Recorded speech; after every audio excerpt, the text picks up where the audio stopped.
Hey there, it's Beth, and I'm up with a mixed media tutorial for Calico Collage.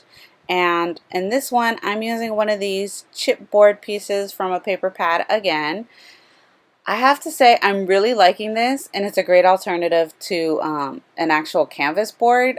If you've watched my videos before, you'll know that I really enjoy using canvas boards. And I'm currently out, and I'm like, well, why not use these chipboard things that I have laying around. So what I'm doing is I am using a old paintbrush. This paintbrush is only used for gesso and matte medium and all of that kind of stuff. And I'm using heavy gesso.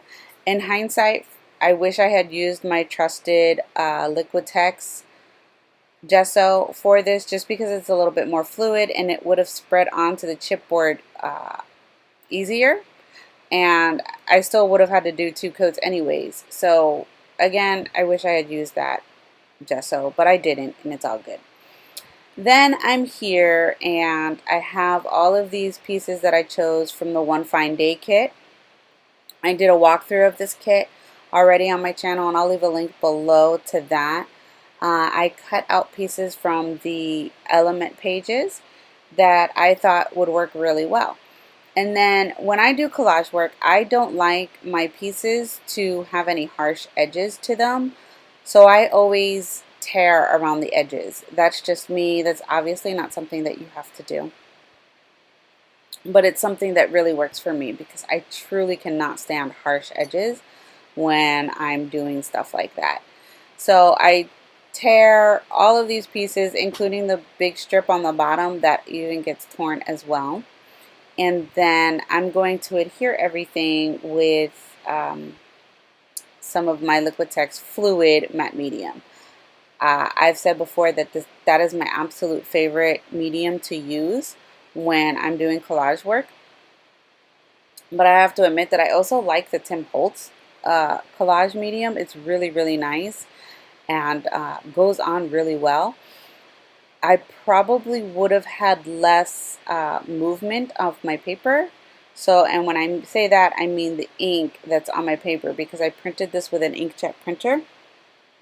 And I probably would have had less movement if I had used the Tim Holtz collage medium.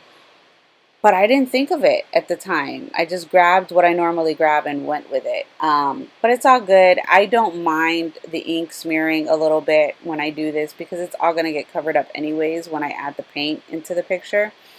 So it didn't really bother me too much.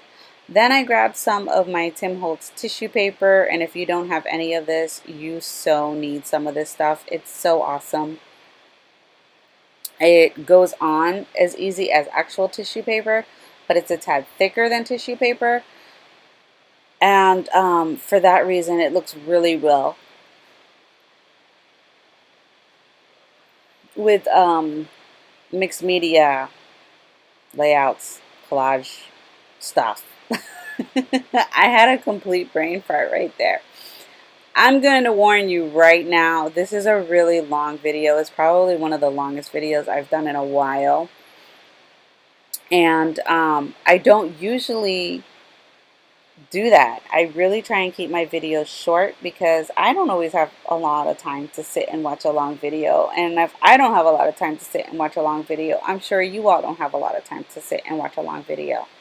But I just could not get this video down any shorter than it already is. I really, really did a lot of cutting and deleting and all of that, trying to make it work, and this was it. So the total length of this video is like 18 minutes.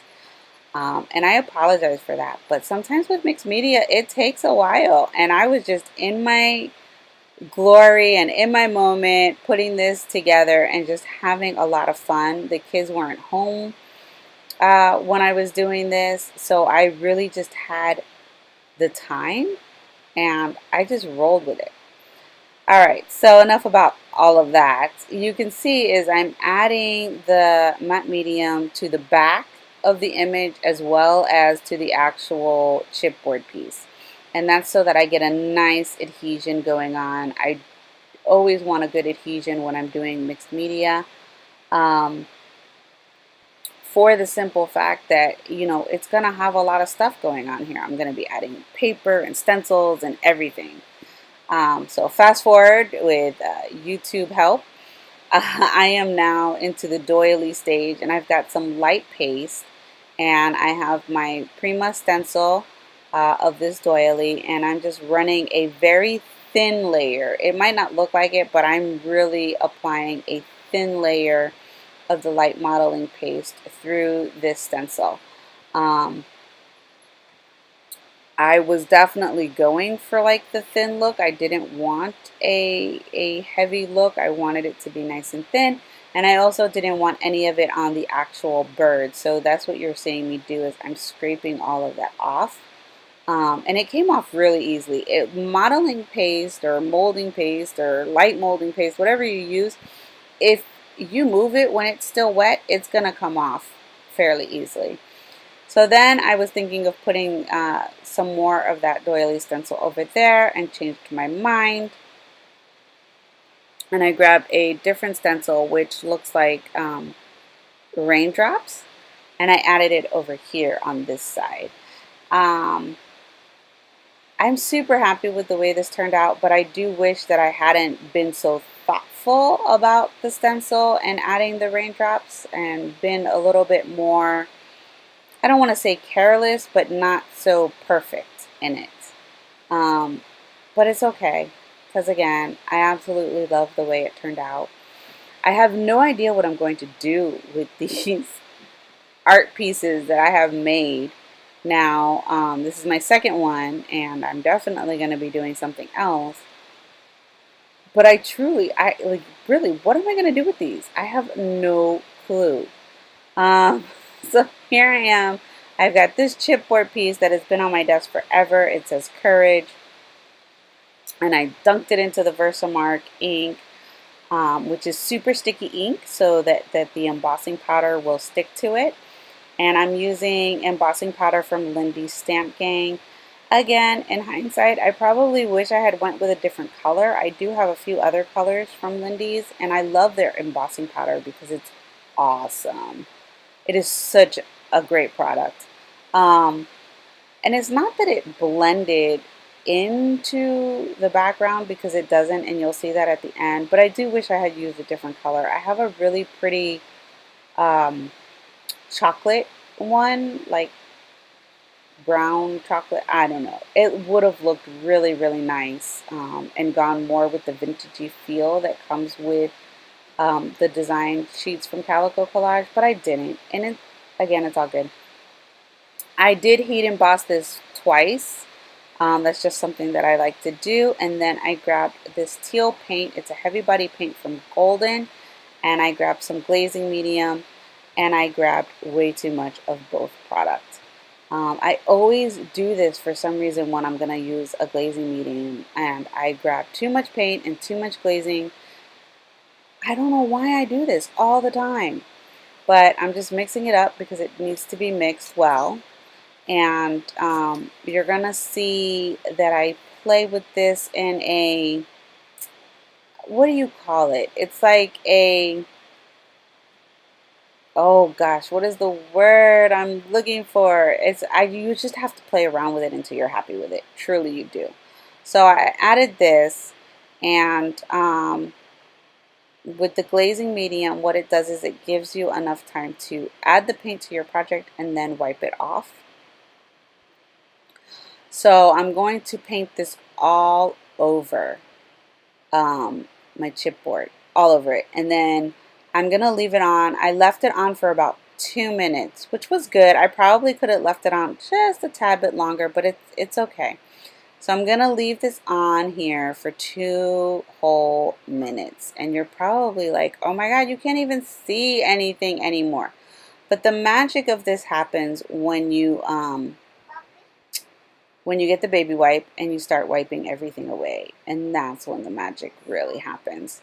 So I wiped all of this away. I waited my 2 minutes. I grabbed my baby wipe and just went to town.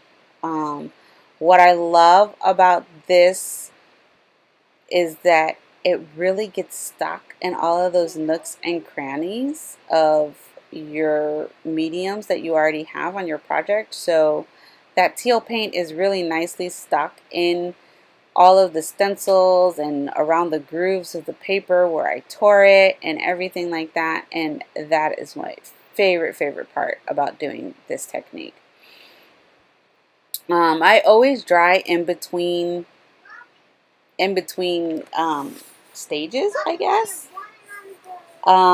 So I did a quick drying of everything here, and then I'm going to come back and add more of the teal glazing medium mix that I have on my palettes here. That is actually called palette paper, and I love it. I do have palettes, but when I'm doing a mixture of the glazing medium, I find it easier to just mix it on the palette paper.